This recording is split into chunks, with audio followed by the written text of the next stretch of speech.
ஆண்டவனை பார்க்கணும், அவனுக்கு ஊத்தணும், அப்ப நான் கேள்வி கேட்கணும். ஆண்டவன் யாரையும் விட்டதில்ல வாழ்க்கையின் வட்டத்தில, ஆசைய நஞ்சில வச்சு ஆண்டவன் முகத்தை பார்க்கணும், நான் அவனிடம் ஒண்ணு கேட்கணும். ஆண்டவனே உன் பாதங்களை நான் கண்ணீர் நீரா நீ ஆண்டவனா தாய் தந்தைதான் உனக்கில்லையே. ஆண்டவன் படைச்சான் எங்கிட்ட கொடுத்தான், அனுபவி ராஜான்னு அனுப்பி வச்சான்.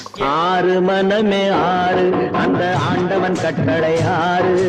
ஆண்டவன் ஒரு நாள் கடை விரித்தான், அதில் 1000 ஆண்டவன் உலகத்தின் முதலாளி, அவனுக்கு